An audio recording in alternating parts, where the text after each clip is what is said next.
hemos tenido ya, que es mucho más complejo que eso, ¿no? Entonces, y sí, me está gustando mucho también estar presente. Bueno, muchas gracias.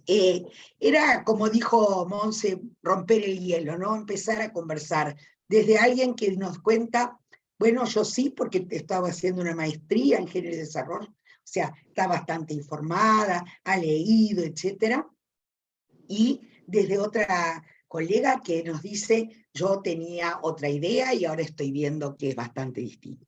Entonces, la economía feminista es toda una propuesta, ¿no? Es una propuesta de revisión crítica del pensamiento económico que tiene impactos también en las políticas económicas, o quiere tenerlo, o tiene la posibilidad de analizar las políticas económicas desde otra perspectiva. En ese sentido, y tal como los dos grandes capítulos de la ciencia económica, la perspectiva de la economía feminista es crítica tanto respecto a lo que se conoce como la microeconomía, en este caso lo haremos analizando el papel de los hogares en la teoría económica y sus implicancias para la división sexual del trabajo y las relaciones sociales de género, es decir, el papel de los hogares en la economía, ¿cuál es? ¿Cómo lo ven los economistas? ¿Cómo lo han visto los hacedores de políticas económicas? ¿Y cómo lo vemos las feministas y las economistas feministas? Y en segundo lugar, reflexionar acerca de las vinculaciones entre la macroeconomía y las relaciones de género. Y la última compañera que habló, ella mencionó presupuestos, podemos decir política tributaria, política comercial. Estas son las políticas macro que interactúan con las relaciones de género, es decir, con las relaciones que se dan entre sociales, relaciones que son de poder entre hombres y mujeres, y no solo reflexionar cómo se vinculan, sino cómo se puede incorporar la perspectiva de género y feminista en el diseño, implementación y evaluación de las políticas. Así que estos son los objetivos nuestros para el día de hoy. Por lo tanto, yo voy a comentar el primer aspecto de la micro y vamos a hacer un pequeño espacio de intercambio y después seguimos con la segunda parte. Entonces, los temas que vamos a tratar en el día de hoy son los aportes de la economía feminista a los modelos micro de economía del hogar, el tema de la neutralidad de género de las políticas, versus lo que consideramos que en realidad es ceguera de género, las interacciones entre el sistema económico y las relaciones de género, y los mercados, las normas de comportamiento y cómo interactúan los mercados con las relaciones de género. Así que estos son los grandes temas que vamos a tratar. Pero me gustaría comenzar en una breve y apretadísima síntesis, tratando de explicar que la economía feminista es política, en el buen sentido de la palabra, porque es una apuesta de cambio, es decir, se propone cambiar las relaciones sociales de poder en términos de la economía, y además tiene su objetivo en la búsqueda del bienestar. Lo mencionó la primera compañera que habló cuando dijo esta mirada que tuvimos en pandemia cuando la vida misma se ponía en cuestión y cómo ahí surge o se visualiza más que en ningún otro momento, como todo lo que tiene que ver con los cuidados, con el trabajo no remunerado, con el trabajo en los hogares y el trabajo que básicamente realizan las mujeres es importante.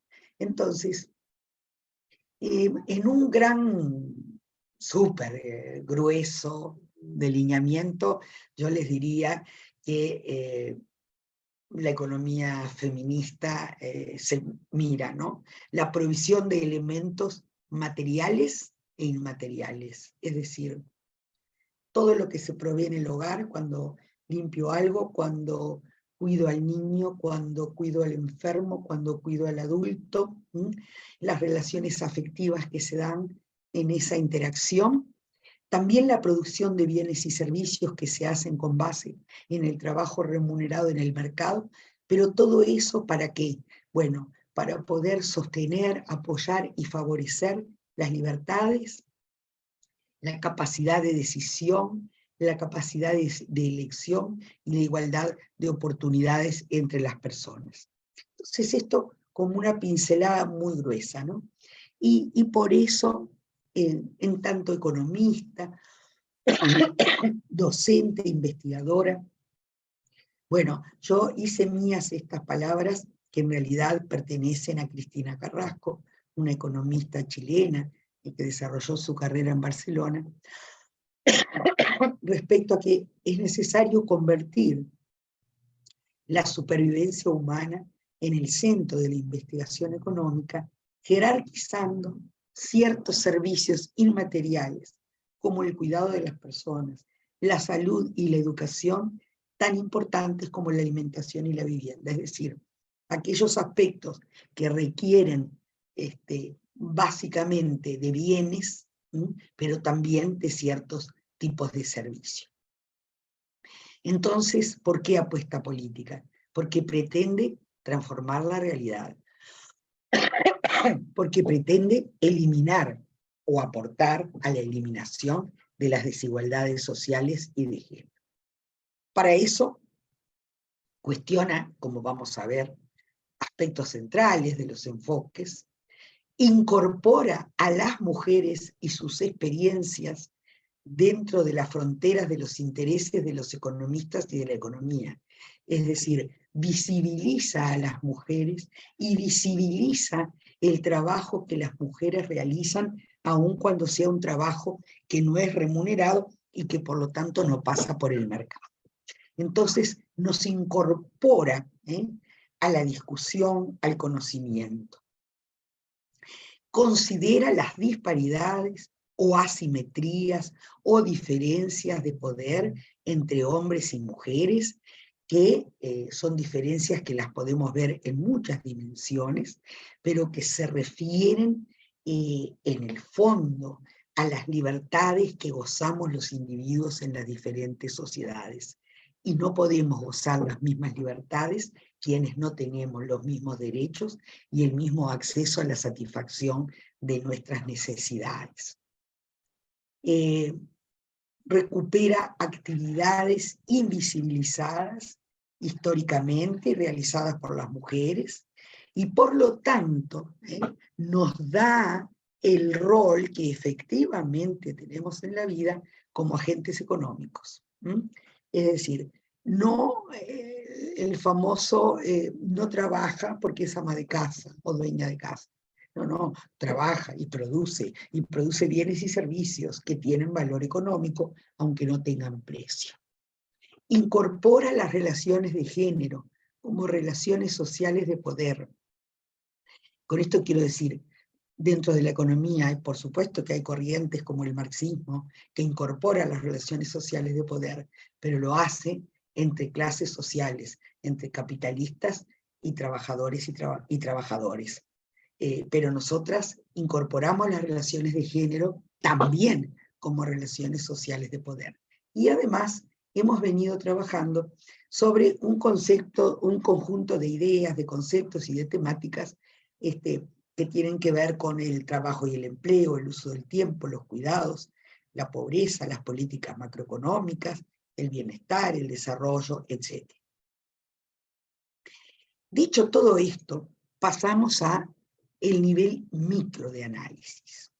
El nivel micro, ¿por qué? Porque es como la célula básica de la sociedad. Hasta los años 60, a esta temática en la economía no se le había dado demasiada importancia.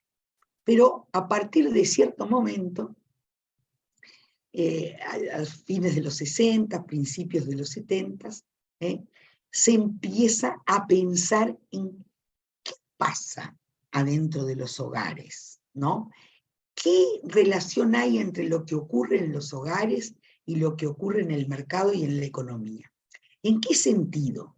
Bueno, ¿qué se produce o no se produce en los hogares?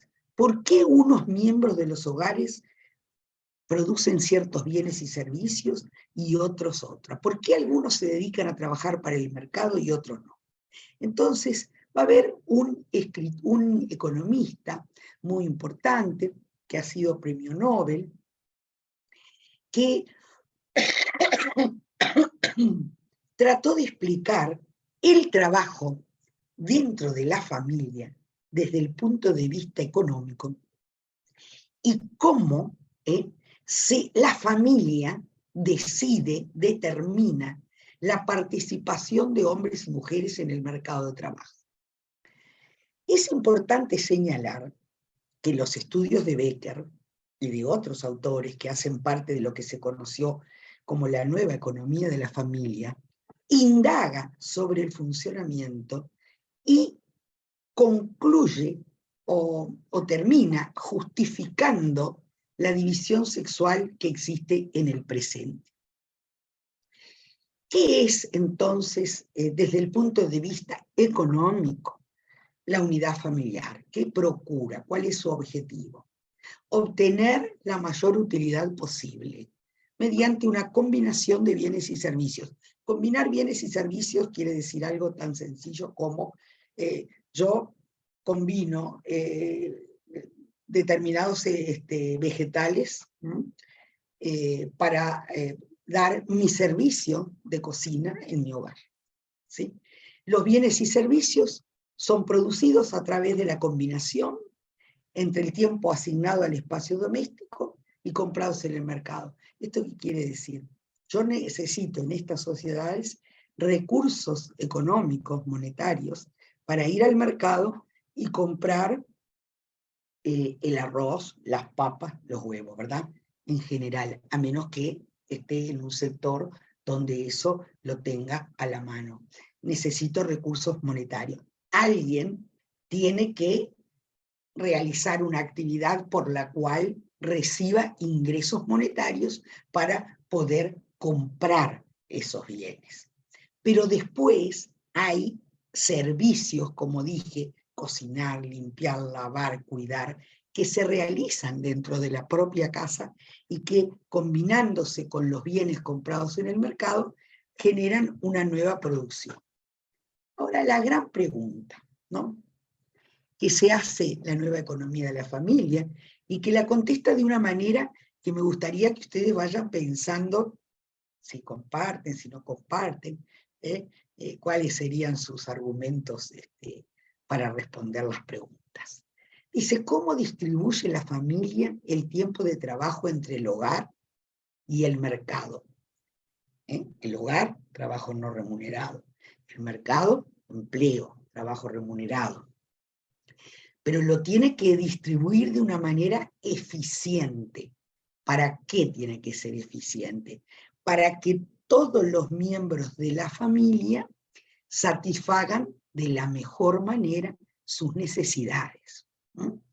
Entonces, ¿cómo se hace? Bueno, lo que nos dice Becker es, los recursos de los miembros de un hogar deberían asignarse a las diferentes actividades de acuerdo con sus niveles relativos o comparativos de eficiencia. Es decir, ¿quién es más eficiente en el mercado comparado con el que es más eficiente en su casa y en los cuidados? Y entonces ahí se determina quién tiene que salir a emplearse y quién tiene que quedarse en la casa. Entonces dice que será necesario que para tener un hogar verdaderamente eficiente, el que tiene la mayor ventaja en el mercado se va a dedicar a especializar completamente en el mercado. Y quien tiene mayor ventaja en su casa, quien tiene mayor ventaja para cocinar, para limpiar, para cuidar personas, se va a especializar en el hogar. ¿Sí? Entonces, esto, primera crítica, uy, pero ¿y a quién le toca qué? Se trata solamente de condiciones naturales. Pero Becker nos va a decir, no, no solo es porque unos sean mujeres y otros sean hombres, sino que hay una cosa que se llama capital humano, es decir, ¿para qué me preparo? ¿Para qué me enseñan en el hogar, en la iglesia, en los medios, en el sistema formal? ¿Mm? ¿Para qué me preparan si soy niña? ¿Para qué me preparan si soy varón? Entonces, bueno, si soy niña, lo más probable es que me preparen de alguna manera, desde el punto de vista social, psicológico y también de habilidades, para trabajar en el hogar. Y yo entonces, como me preparan para eso, voy a ser más eficiente. Y a los varones los van a preparar mejor para salir a enfrentarse al mercado, no solo por lo que estudian en el sistema formal, sino cómo lo van moldeando desde el punto de vista social, de la competencia, de las aptitudes. Entonces, dice Becker, hay inversiones especializadas. Las mujeres invierten principalmente en un tipo de capital humano, es decir, en un tipo de educación, de capacitación, de creación de habilidades que aumenta la eficiencia en el hogar. Los hombres, en cambio, invierten en el capital humano que aumenta la eficiencia en el mercado porque dedican su tiempo al mercado. Entonces él dice, no es que se haga porque hay una determinación natural, ni discriminación, ni cuestión de sexos. Él dice, lo que pasa es que las inversiones especializadas refuerzan la división sexual del trabajo atribuible a motivos biológicos. Es decir, él dice, no es que en los hogares, por razones biológicas, las mujeres las manden a cocinar, a limpiar, y a los varones a trabajar en forma remunerada, y por lo tanto los capaciten de distinta manera. Es que se produce esa interacción y así termina sucediendo. Es muy interesante esta interpretación en el sentido de que es muy probable que si nosotras conversamos con mujeres de generaciones anteriores, seguramente a las de ustedes, pero también tal vez a la mía, esto sea una explicación bastante aceptada, ¿no? Bueno, es que fíjense que a muchas de las abuelas de ustedes seguramente las prepararon para estar casadas y para desarrollarse en el hogar. Y seguramente a los varones nadie los preparó para ese tipo de actividades. Entonces él dice, las inversiones especializadas, le llama inversión especializada a eso, ¿sí? A lo que enseñan en el colegio, aquí y allá, o nos enseñaban en el pasado, porque un poquito las cosas han cambiado, aunque no absolutamente, así como la asignación del tiempo, ¿sí? Implican que los hombres casados se especializan en el mercado y las mujeres casadas en el hogar.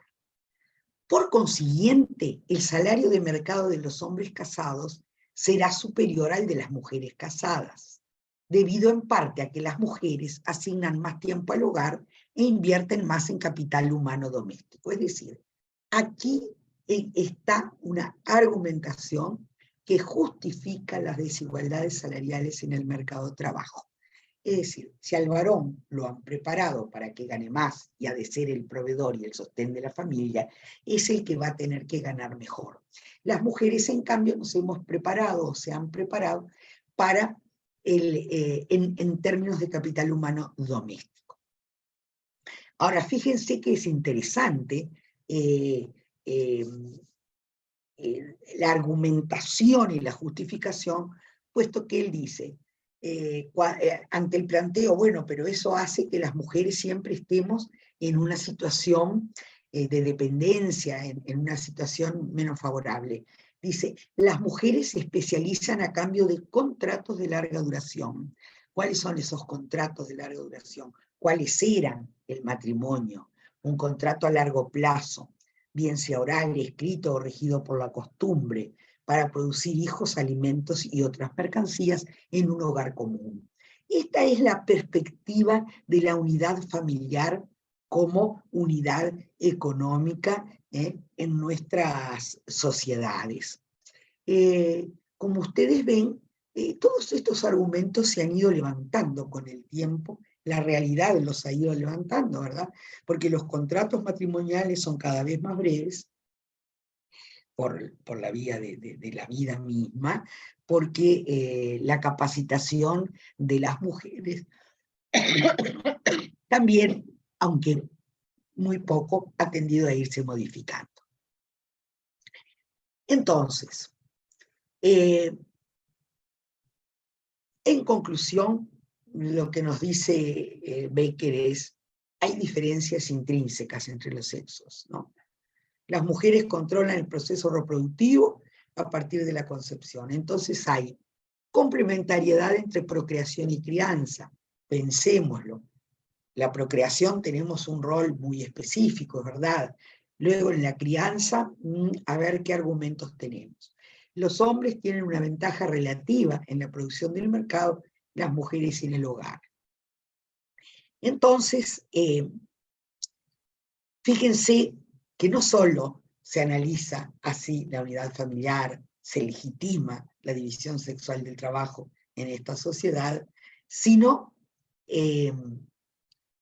que de alguna manera se justifica como por eficiencia y por resultado económico la unidad familiar entre miembros de ambos sexos, porque nos dice, un hogar eficiente con miembros de ambos sexos asigna mayoritariamente el tiempo de la mujer al hogar y el tiempo del hombre al mercado.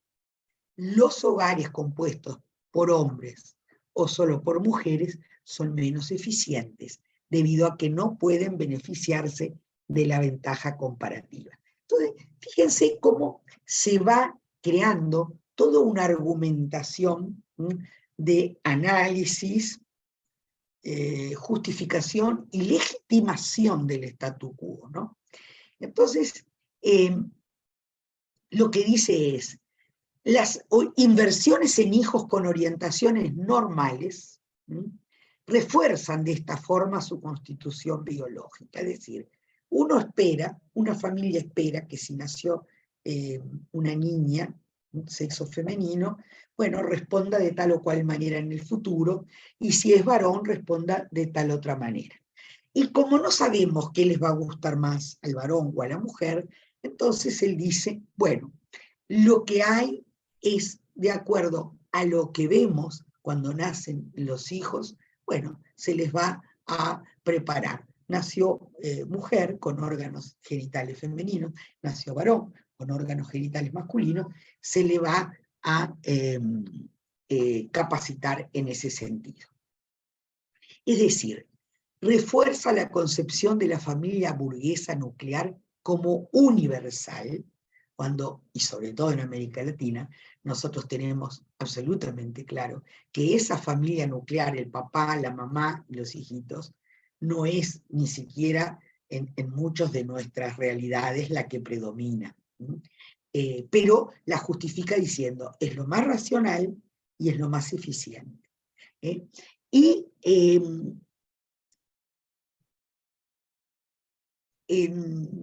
voy a pasar esto porque... Y tiene que hacer una, ¿cómo les voy a decir? Una modificación muy importante al pensamiento económico, ¿no? ¿En qué sentido? Cuando se analiza la economía de mercado, se establece que los motores, lo que se mueve, es la competencia, las actitudes competitivas, etc. Es decir, quién logra la mayor utilidad. Pero en la familia, sin embargo, coloca otro argumento, que es el altruismo, y él llama la existencia de un dictador benevolente, es decir, un dictador invisible, bueno, que es el que asigna lo que cada uno debe hacer, y el que sabe lo que será lo mejor para el conjunto de la familia. El supuesto del dictador benevolente implica que quién recibe el ingreso y cómo se va a asignar el trabajo remunerado y no remunerado entre los miembros. Entonces, bueno, la perspectiva feminista tiene muchas cosas para decir en torno a esto, ¿no? Una primera cosa que tiene para decir es que efectivamente los hogares son espacios de producción y no solamente de consumo, ¿eh? Como se coloca normalmente en los esquemas económicos. Se produce, se consume, y esta palabra ocio, que es la que tiene que ver con el descanso, la recreación, etcétera, que normalmente se usa en economía.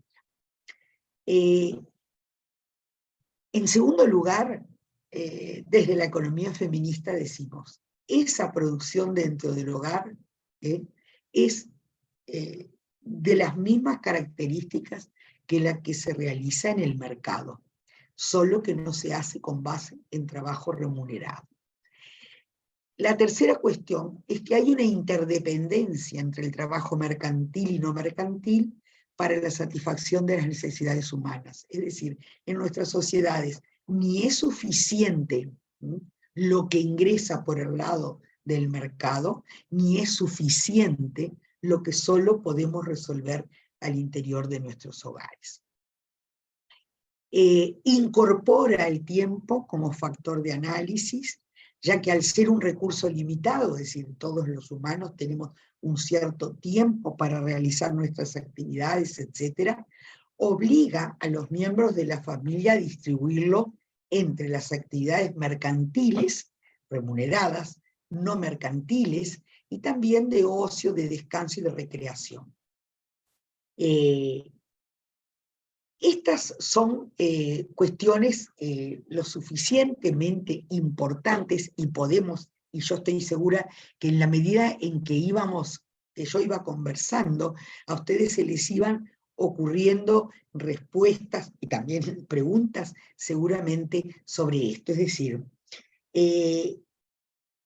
para terminar esta primera parte y de una manera muy sintética, lo que digo es, la discusión está en que desde la perspectiva de la economía feminista se levantan estos supuestos de asignación del tiempo para decir que se trata de supuestos que legitiman, que justifican la discriminación de las mujeres dentro de los hogares, la falta de autonomía económica para tomar ciertas decisiones, la falta de legitimidad de decisiones sobre el tipo de parejas que se forman, sobre los gustos, necesidades y obligaciones de hombres y de mujeres. Entonces, me parece que tenemos suficiente argumentación. En la próxima clase, de la semana que viene, nosotras vamos a completar esta perspectiva crítica con los elementos que derivan del análisis feminista acerca de la división sexual del trabajo. Entonces, en este momento me gustaría, y antes de darnos 3 minutos para ir a buscar una taza de té o un vaso de agua, me gustaría ofrecerles a ustedes la palabra para que me cuenten lo que entendieron, lo que no entendieron, las dudas que les ofrece, las preguntas, las opiniones, los argumentos que tienen, para responder, porque, y termino con esto, disculpen, porque esto, ¿cómo les voy a decir? No es algo inocuo. Es decir, si se hace este análisis, ¿no? Desde el punto, este análisis de los hogares desde la perspectiva económica, esto va a tener influencia en qué políticas se van a desarrollar después, ¿sí? Porque yo voy a hacer determinadas políticas si pienso que hombres y mujeres pueden asignar sus tiempos indistintamente a una cosa y otra, pero si pienso otra cosa ya será distinto. Así que me gustaría entonces pasarles la palabra, nos damos unos minutitos antes de cambiar al otro tema, pero no solo, desde luego, hacer todas las preguntas que quieran, pero también para expresar sus puntos de vista, sus dudas, sus opiniones. Si levantan la mano, yo voy a estar atentamente acá, tratando de... En el chat, Rosibel Gómez, Alma, nos Sí, pregunta, ¿en qué países de América Latina se ha logrado reconocer un pago para las amas de casa? bueno, estrictamente no se han garantizado, a ver, se han buscado otros mecanismos, porque no sé qué piensan ustedes, me gustaría que opinaran al respecto, el pago a las amas de casa por las tareas que realizamos en los hogares implicaría cristalizar una determinada situación, además de la discusión de quién se haría cargo de ese pago. Lo que se han buscado son como otras maneras de compensarlo por la vía de las jubilaciones y pensiones, por ejemplo, o de algunas otras transferencias. No sé cómo lo ven ustedes esto. Es muy discutible, la verdad, si debe haber o no debe haber un pago para las amas de casa. No sé qué opinan. Acá alguien nos dice, solo como dato, en México el trabajo doméstico y de cuidados representa alrededor del 23% del PIB. Exactamente, como ustedes saben, el PIB, el Producto Interno Bruto, es el conjunto, el volumen de toda la producción que tiene un país en el año, ¿sí? Y bueno, y así como se calcula cuál es la participación de la industria, cuál es la participación de los servicios, también se pueden hacer una serie de estimaciones para conocer cuál es la participación en la economía de los hogares. ¿Alguna otra intervención, dudas, opiniones? ¿Qué les parece tanto lo que plantean las compañeras como lo que se ha planteado en la clase? Les invito a que solo desactiven sus micrófonos e intervengan sin miedo, sin temor. Estamos en confianza.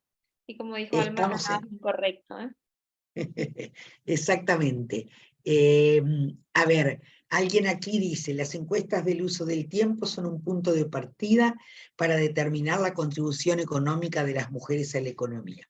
Sí, efectivamente han sido uno de los instrumentos que han permitido demostrar algo que me parece que fue toda la vida absolutamente visible, pero tuvimos que demostrarlo con instrumentos técnicos que nos permitieran decir que efectivamente las mujeres dedicábamos una proporción de horas de nuestro tiempo muy importante a las tareas del hogar, y no solamente cuando nos dedicamos como amas de casa, sino en general, aún también cuando nos ocupamos a tareas del mercado.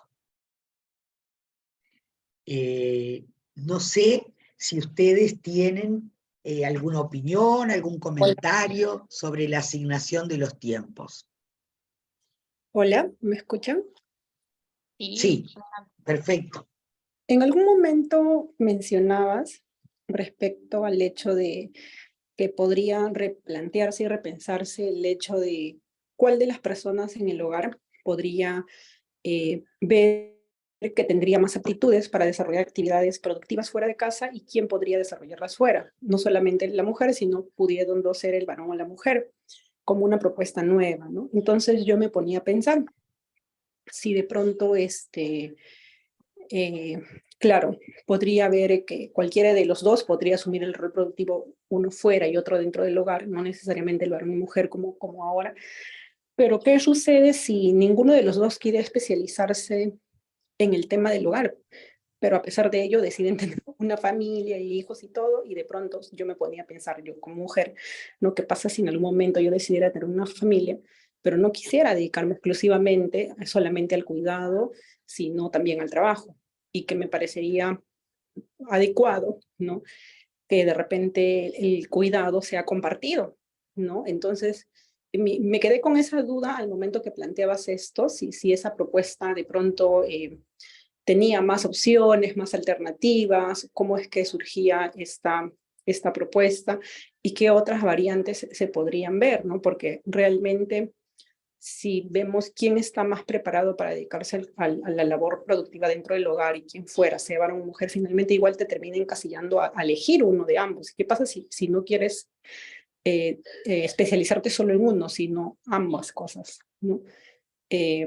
Bueno, eso me quedó rondando en la cabeza y te agradecería me ayudes con... Sí, claro, muy interesante, muy importante, porque precisamente esta reflexión que hace la compañera es la reflexión que inmediatamente nos surge a las feministas, porque hay, en primer lugar, la posibilidad de elegir, ¿verdad? La posibilidad de el derecho a elegir que debemos tener hombres y mujeres, pero tanto sobre los cuidados como sobre el resto. Pero a mí me parece muy interesante cuál es nuestra propuesta desde el feminismo. Bueno, hay una palabrita, corresponsabilidad.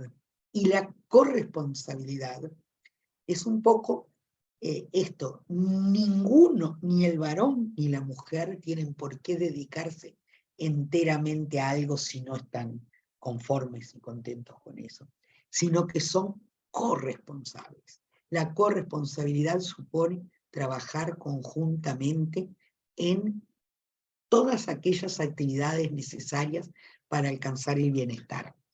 Y esa corresponsabilidad no se limita a el aporte de hombres y mujeres. También tiene que ver con una corresponsabilidad generacional, pero además con una corresponsabilidad con el sector público, el sector privado. Es decir, ampliar nuestras posibilidades de estudio, trabajo, cuidados, tiene que ver también con el acceso a los servicios que provea el Estado como igualador de oportunidades, tiene que ver con las responsabilidades que asuma el sector privado empleador frente a las necesidades para resolver el bienestar y la vida de las personas humanas. Entonces creo que nuestra respuesta ante las argumentaciones que se daban desde la teoría económica y que incluso se dan hoy en la realidad, en los debates, me parece que ese puede ser un punto de entrada interesante que puede, no sé, satisfacer el cuestionamiento que hacía la compañera. Podemos hacer a lo mejor una intervención más, si es necesario, y pasamos a la segunda parte de nuestra clase de hoy. Erika en el chat pregunta cuál es la crítica desde la economía feminista a la teoría de la clase ociosa de Veblen. A ver, de la clase ociosa de Veblen. Bueno, me parece que esto lo podemos ver en la próxima clase, porque nos saca un poco del tema que estamos tratando y probablemente no estén familiarizadas todas las personas con esto, pero sí en la próxima unidad, que es trabajo, división sexual del trabajo, empleo, etc., y no irnos tanto de la temática que ahora nos toca. Helen Rojas nos pide la palabra. A ver, Helen, si tú hablas y después pasamos a la segunda parte. Claro que sí, Alma. No, muchas gracias por esta sesión. En primera medida, creo que es muy enriquecedor poder ver como todas las posturas de la economía feminista desde una perspectiva epistémica. Creo que eso es muy formativo. Sin embargo, a mí me surge como una curiosidad, bueno, como una inquietud más precisa, y es que creo que no se debería, no sé si fue que te entendí mal, como aislar la lucha de clases que propone el marxismo con una perspectiva de género que propone la economía feminista, porque si nosotros logramos verlo desde la lucha de clases, también vamos a poder ser muchísimo más acertados a la hora de proponer políticas públicas o de visibilizar este fenómeno en cada uno de los países, ¿sí? O sea, no es lo mismo una mujer rica, ¿cierto? Que puede pagar las labores del cuidado, ¿cierto? Que puede resolver de alguna u otra manera desde una solvencia económica, todas esas cosas que no puede resolver una mujer pobre, ¿sí? Entonces, en esa medida no se convierte ni siquiera en un problema de género, sino se convierte en un problema de clase. ¿Quién puede pagar los cuidados y quién no puede pagarlos? ¿Sí?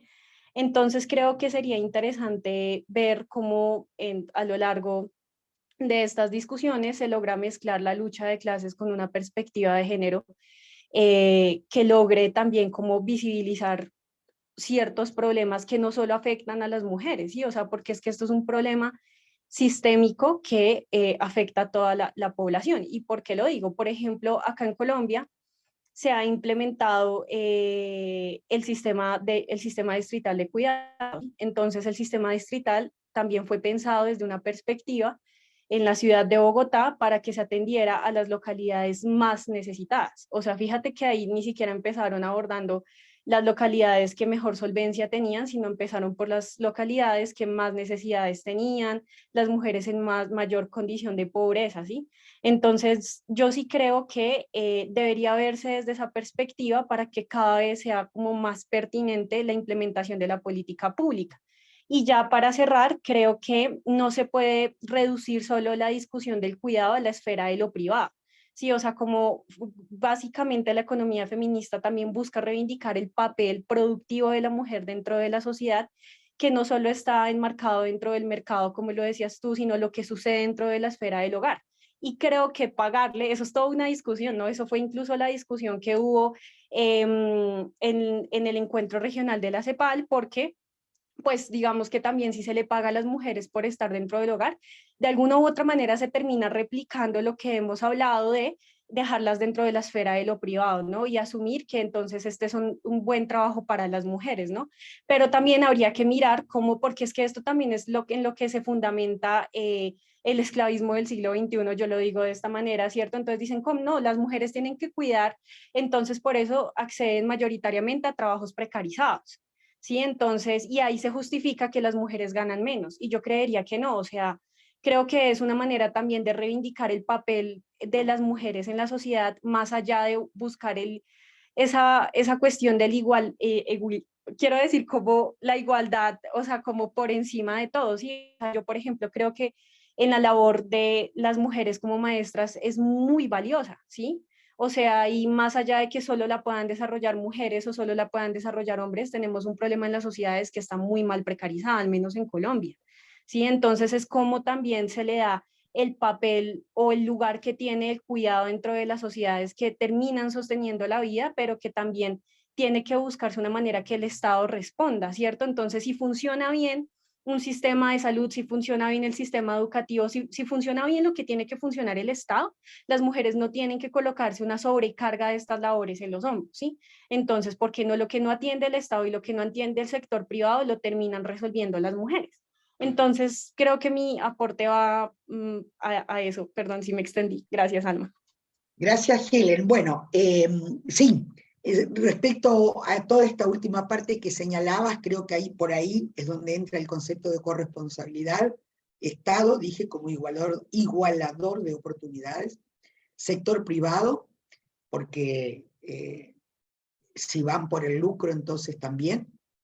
Y lo que tú señalabas de la lucha de clases, como tú has llamado, o las relaciones sociales de clase, bueno, yo también ahí colocaría, por razones de tiempo, la palabrita, de nuevo, interseccionalidad, es decir, comparto plenamente que las desigualdades estructurales en América Latina se encuentran entrecruzadas, es decir, tenemos relaciones sociales de género que se expresan de acuerdo a las relaciones económicas en las que se encuentran hombres y mujeres, a su raza, a su grupo étnico, y que modifican y caracterizan esas relaciones de género. Entonces, creo que es otro punto que nos queda para la discusión. Y ahora vamos a pasar al análisis macro. En este esquemita que tenemos acá, estamos mirando un esquema muy convencional, ¿no? Donde las familias compramos bienes y servicios, se los compramos al mercado, donde el mercado de factores, es decir, ¿no? Los empresarios, las industrias compran trabajo, las familias venden trabajo. Este es el esquema general en el cual más o menos se analiza y se describe el funcionamiento de las economías. Sin embargo, desde una perspectiva feminista, nosotras podemos mirar otro tipo de esquema, como el que nos plantean acá Cristina Carrasco en la revista de Economía Crítica, donde tenemos como dos ámbitos. Acá arriba, el ámbito de producción mercantil capitalista, donde están las empresas que pagan salarios que van a los hogares, fuerza de trabajo que se ofrece a las empresas, y acá abajo el ámbito de desarrollo humano, como le llama Cristina Carrasco. ¿Qué tenemos en el ámbito de desarrollo humano? Bueno, producción de bienes y servicios, relaciones, afectos, salud, bienestar. Yo llevé un curso antes de educación con eso feminista. ¿Alguien tiene abierto su micrófono? Sí, Alma, ya silencié, disculpe. Donde entonces se reproduce toda la población, que va a ser la fuerza de trabajo que se destina a la actividad de las empresas. Y además, bueno, ella también incluye la naturaleza, el conjunto del planeta, los recursos renovables y no renovables, los residuos, es decir, pone a jugar todos estos elementos. Y este es el que más se acerca, donde decimos, lo que también Helen señalaba, ¿no? Es decir, los hogares se produce, y lo que se produce tiene valor económico. Entonces, ¿cómo vemos a la economía? Como interacción, como movimiento. Es un proceso mediante el cual tenemos flujos monetarios, como los que veíamos que van de las empresas al fondo de salarios, pero también no monetarios, como los que veíamos que van desde los hogares en la producción de la fuerza de trabajo. Producir la fuerza de trabajo tiene que ver tanto con producir población, ¿sí? Como con producir población apta para trabajar, es decir, y producirnos a todos y cada uno de nosotros en el día a día, es decir, producimos fuerza de trabajo para ir mañana a trabajar a un lugar por el cual se nos va a pagar, producimos hijos que se formarán y serán la fuerza de trabajo en el futuro. Entonces hay una transferencia de recursos de la esfera de la reproducción social, es decir, donde nos reproducimos biológica y socialmente, a la productiva. ¿Por qué transferencia de recursos? Porque hay una buena parte de la reproducción de personas y de fuerza de trabajo que va directamente, sin recibir ningún pago, al funcionamiento del capitalismo. ¿Cuáles son las políticas económicas y la perspectiva de género para el análisis? Bueno, debemos analizar que hay un profundo conflicto entre la lógica de la acumulación y la lógica del mantenimiento de la vida. Es decir, cuando estamos viendo que los tiempos para el cuidado son cada vez más exiguos, que se retasean los servicios de cuidados, de salud, de educación, en aras de no generar un déficit fiscal o porque no se está colocando una política tributaria adecuada, estamos yendo contra la lógica de la vida. Hoy por hoy, los mercados se han situado en el centro de la organización social y parece que todo lo más importante de la vida parece que pasara por ahí. es importante ver la forma en que se resuelve o oculta el conflicto. Es decir, este conflicto entre el mantenimiento de la vida y la lógica de la acumulación de capital, ¿cómo se resuelve? Con más pobres, con más mujeres pobres, con mujeres que dedican cada vez más tiempo a los cuidados y que son, cada vez tienen menos acceso a servicios. Es relevante analizar cuáles son los agentes responsables de garantizar la sostenibilidad de la vida, y aquí volvemos a esta idea de la corresponsabilidad que hablamos antes, y cómo se recrean las relaciones de poder en el reparto de los trabajos. Es decir, lo que, la manera en que se reparten los trabajos es también la manera en que se reparte poder. Entonces, si nosotros tenemos que, ese es el análisis que hacemos de la economía, donde mujeres y hombres, familias y empresas tienen un lugar y determinados objetivos y actividades, entonces nos vamos a poner, como yo les decía a mis estudiantes, los lentes de género. Es decir, vamos a ampliar qué es lo que pasa con hombres y mujeres y otras diversidades en términos de los procesos económicos. Y ahí decimos, las políticas y los procesos económicos tienen impactos diferenciales sobre hombres y mujeres. No son neutrales. No es que es lo mismo, porque te dicen, si hay inflación es igual para las mujeres y los hombres. A todos va a perjudicar. Sí, es probable que perjudique a todos, pero va a perjudicar más a los pobres y va a perjudicar más a las mujeres que no tienen ingresos propios, etc. Entonces, no existe ese supuesto de la neutralidad, que es lo principal que discutimos. A diferencia de neutralidad, lo que decimos es las políticas económicas suelen ser ciegas al género. ¿Qué significa ser ciego al género? Que no se visibilizan las diferencias de género. Cuando no se visibilizan las diferencias de género, tampoco se visibiliza quién está siendo favorecido o desfavorecido, quién tiene unas necesidades u otras. Entonces, si nosotros decimos la economía es una estructura de género, los procesos y las políticas económicas reproducen las prácticas de género e influyen sobre sus resultados. Entonces, desde la economía feminista, nuestra idea, nuestra apuesta, como dije al principio de la clase, es cómo incidimos para que los resultados no sean estos. Entonces, tenemos a qué políticas macroeconómicas nos estamos refiriendo, y ustedes pusieron algunos ejemplos ya: normas, regulaciones estatales que afectan los procesos económicos. Decimos que son ciegas porque asuman que hombres y mujeres experimentan los mismos problemas y requieren el mismo tipo de soluciones, y sabemos que no es así.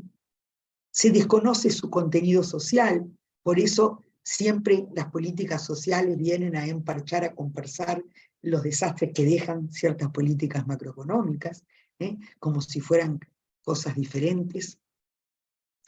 Y el análisis de género, en cambio, busca mostrar cómo hay políticas que pueden favorecer o no la igualdad y la equidad. Y el caso de la política fiscal, que se está comenzando a discutir un poco más y sobre lo cual se ha ido avanzando desde la economía feminista en los últimos tiempos, tiene que ver con la necesidad de obtener recursos económicos para hacer frente a las necesidades del sector público. Este es el primer objetivo general de la política tributaria. Cuando nos cobran los impuestos, bueno, esos impuestos van al sector público para que el sector público resuelva o satisfaga ciertas cuestiones. A partir de ahí puede haber una política de gasto público, es decir, se asignan los recursos de acuerdo a las prioridades fijadas por el Estado. Ahora, ¿qué pasa? Los presupuestos públicos determinan la distribución de los recursos fiscales, es decir, se ingresan a las arcas del Estado determinados recursos y se decide cómo se van a gastar. Y eso es muy importante, es decir, ¿cómo se distribuyen? ¿A quién le toca más? ¿Cuáles son las prioridades del gobierno cuando va a distribuir o cuando va a gastar? La prioridad es exclusivamente estabilizar la economía y detener la inflación. La prioridad es que no crezca el déficit fiscal. Bueno, todo eso va a estar incidiendo en cómo se determina el acceso de la ciudadanía a bienes y servicios públicos y cómo actúan como mecanismos redistributivos y de inclusión o de exclusión social. Es decir, tanto la política impositiva, es decir, los impuestos que cobro, a quién le cobro más impuestos, a quién le cobro menos impuestos, cómo se distribuye el gasto, sobre quién coloco transferencias, nos van a estar actuando sobre cómo se distribuyen la satisfacción de las necesidades de las personas. Entonces se ha hablado mucho de los llamados presupuestos públicos sensibles al género. Sensibles al género, ¿por qué? Porque buscan que el diseño del presupuesto gubernamental atienda las necesidades de diferentes grupos de ciudadanos y ciudadanas. Se basan en que las mujeres y los hombres utilizan los bienes públicos de maneras diferentes y tienen distintas prioridades respecto del gasto para estos bienes. Ahora, ustedes ven que cuando se diseñan los presupuestos nacionales, muchas veces esto no queda claro y no aparece en absoluto. Y además es uno de los temas que tenemos que trabajar más porque muchas veces los grupos de mujeres, incluso el movimiento sindical, los grupos feministas, no dan el debate sobre esta temática. No se trata de programas para mujeres, no se trata de que hay que hacer cosas especiales para las mujeres, sino tener en cuenta que como objetivo tanto los impuestos, o sea, lo que se recauda como lo que se gasta, debe tener el objetivo máximo de remover la discriminación y las desigualdades, promover un uso más efectivo de los recursos, reelaborar las prioridades, evitar falsas economías. ¿Qué quiere decir? Demostrando que lo que parece eficiencia es realmente una transferencia de costos de la economía pagada a la no remunerada. Y este es súper evidente y claro, y todas nosotras y los participantes que estén acá en la sala lo pueden ver con mucha claridad cuando se restan servicios públicos y entonces son mayormente las mujeres las que necesitan salir a resolver lo que las políticas no resuelven. Así que este es un caso típico de análisis de género de una política macroeconómica, en este caso el gasto del sector público, cómo identifica los probables impactos, si tenemos los beneficiarios de servicios públicos desagregados por sexo y sus prioridades, la incidencia del gasto público y del impacto del presupuesto. Estos son como algunas cuestiones de carácter más general. Un tema que estamos trabajando incluso más últimamente es el que está relacionado con las políticas tributarias. Nos plantean una serie de preguntas en términos a si son neutrales, si tienen sesgos de género. Muchas veces nos dice, bueno, el IVA lo paga todo el mundo, que es el impuesto al valor agregado, pero ¿qué pasa con los incentivos fiscales? ¿Qué pasa con la provisión de servicios? ¿Qué tipo de familia resulta más beneficiada? Bueno, en fin, hay toda una discusión sobre el tipo de impuestos, sobre la imposición directa, indirecta, los impuestos sobre la renta, es decir, sobre aquellos que tienen mayor riqueza, etc. Tanto la política de presupuestos, o de gasto, perdón, como la política de impuestos hacen parte de una política macroeconómica de enorme importancia en términos redistributivos, que es la política fiscal. No quisiera que terminemos la clase, porque ya va a ser la hora, sin darles a ustedes la palabra, porque me gustaría que, bueno, si hay preguntas, si hay opiniones, si hay dudas, porque ha sido un poco más rápido esta última parte, para que podamos conversar. De todas maneras, si quedan interrogantes, dudas, preguntas, opiniones, la semana que viene, cuando tengamos nuestra clase, podemos retomar, en fin, las dudas que les quepan. Pero me voy a fijar en el chat, que parece que hay... no. Alma, muchas gracias. Isabel, por si no la viste, te comento que Isabel levantó la mano. Ay, sí, por favor, porque yo a Bien. veces no veo a todas. No te Isabel, preocupes. Sí, gracias. Isabel, y aprovecho antes de la intervención a decir que nos restan 10 minutitos y tratemos de conversar dentro de ese momento, así de esos minutos, así no nos pasamos mucho. Ok. Adelante, Isabel. Hola, muchas gracias. Bueno, en realidad solamente quería como coger un poco lo que la compañera que hacía mención a la importancia de tener presente el tema de la lucha de clases, ¿no? Las diferencias que hay en el tema de clases, con esto de la importancia de las políticas públicas con sensibilidad de género, ¿no? Creo que, como bien ya lo manifestaba la ponente, desde una mirada interseccional sabemos que hay grupos humanos que de pronto son más vulnerables o no que el resto.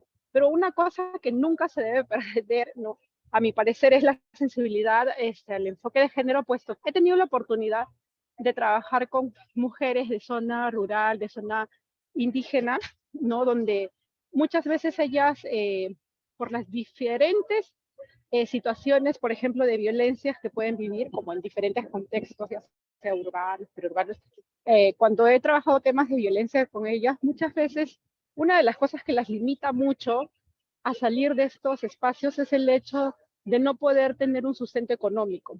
Y muchas veces, incluso a veces, ellas tienen que asumir el rol, ¿no?, de poder buscar, ¿no?, digamos, el alimento, el proveer a la casa, incluso a veces teniendo un esposo que de repente no se encarga de repente de esta labor como tradicionalmente se esperaría por diferentes factores, ¿no? Por ejemplo, el consumo del alcohol, etcétera, ¿no? Entonces, la mujer se ve muy limitada por muchos factores, por muchos determinantes sociales, ¿no? Y detrás de muchos de estos está justamente el hecho de poder tener de pronto la posibilidad de tener una independización económica. Pero yo, si ella tuviera esta posibilidad, tendría más o menos posibilidades de caer en situaciones de violencia, en situaciones de diversas discriminaciones que suelen caer las mujeres, ¿no? Entonces creo que esta es vital no perder la importancia de esto de la sensibilidad del género cuando se habla de las diferentes políticas públicas. Muchas gracias, Isabel. Creo que es muy importante lo que señalabas, ¿no? En términos de cómo las políticas públicas y sus impactos favorecen o no, esto que yo hablaba al principio, ¿no?, la posibilidad de que las mujeres podamos tomar algunas decisiones y escapar de determinadas situaciones como tú mencionabas. En una sociedad mercantil como la que nosotras vivimos, efectivamente es necesario contar con alguna capacidad económica, con alguna capacidad que nos permita tener cierto grado de independencia. Le paso la palabra a Rosibel, ¿puede ser? Hola, Alma, muchas gracias por siempre traer estos temas que son fundamentales para nuestros derechos como mujeres. Mira, mi planteamiento acá es porque yo estoy un poco preocupada, es más que preocupada, siento que desde el movimiento de mujeres, desde el movimiento feminista, tenemos que ver de qué manera planteamos una nueva estrategia, porque yo siento que estamos en un proceso de franco retroceso. en cuanto a, digamos, el avance de la agenda de derechos de las mujeres. Con un fuerte posicionamiento de la famosa ideología de género, que está tomando mucha fuerza en muchos países de América Latina y también lo estamos viendo en Europa.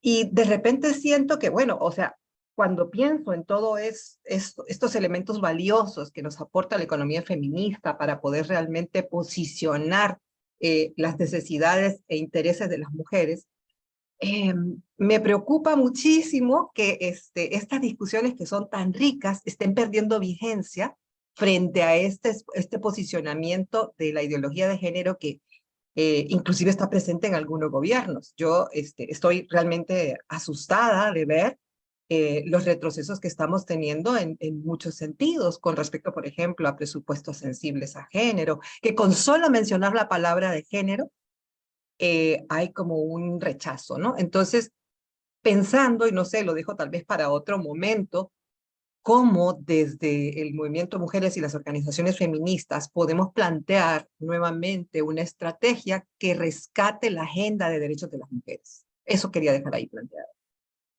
Muchas gracias. Bueno, tu intervención es muy importante porque realmente podemos hablar en este momento de una contraofensiva conservadora que está atacando los planteos feministas, que está atacando la perspectiva de género, está demonizando, ¿no?, nuestras acciones y nuestros pensamientos. Y yo creo que esta contraofensiva, estoy de acuerdo contigo sobre la necesidad de refortalecernos, reposicionarnos, etcétera, pero es una reacción a nuestros avances. Yo lo he mencionado así en algunas otras oportunidades y en algunos otros eventos,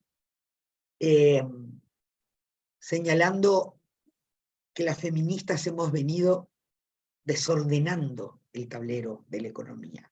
Es decir, todas nuestras propuestas están desestabilizando lo que se consideraba estable, incluso bases capitalistas. Entonces, hay varios elementos que tienen que ver con lo económico, que tienen que ver con lo cultural, con lo religioso, que están incidiendo en esta reacción conservadora que estamos viviendo y que, como tú señalabas, también está en algunos gobiernos.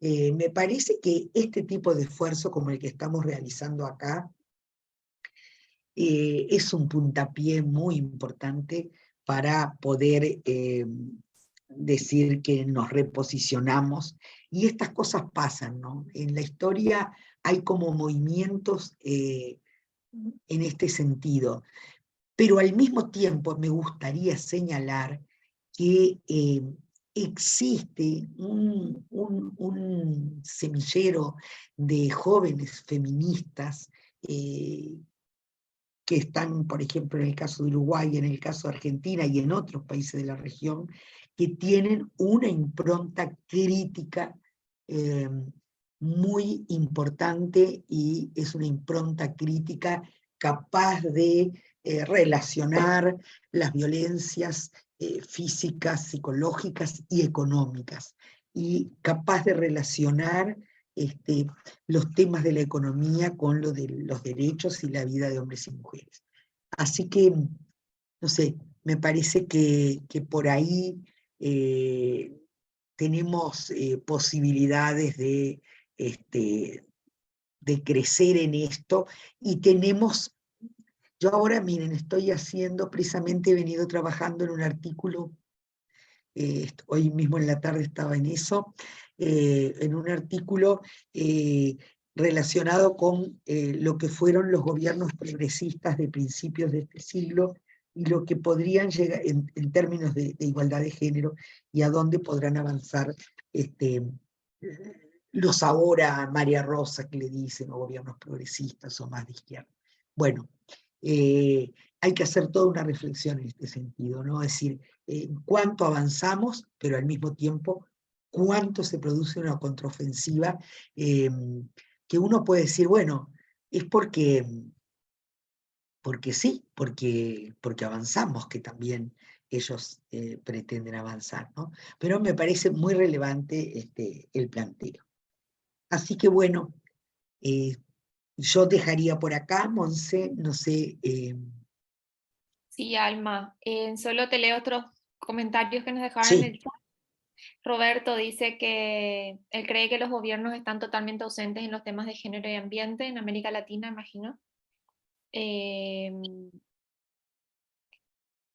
Rosibel dice, muchas gracias Alma, tenemos que seguir en la construcción de ese reposicionamiento conjunto en América Latina.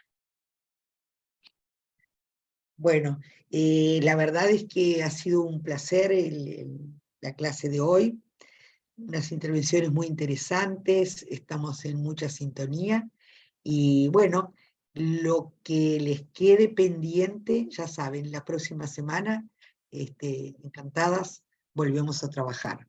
Un saludo muy grande para todas. Me consultan Sí. Alma si podrías compartir el PowerPoint. Sí, solamente déjenmelo, porque en la medida, ya vi varios errores o reiteraciones, siempre me gusta y prefiero, lo reviso y entre mañana y pasado se los mando. Perfecto, Alma, muchas gracias por tu tiempo y por tan enriquecedora jornada. Será hasta la Gracias a próxima tarde, ustedes. hasta el próximo jueves. Hasta el jueves, que pasen lindo.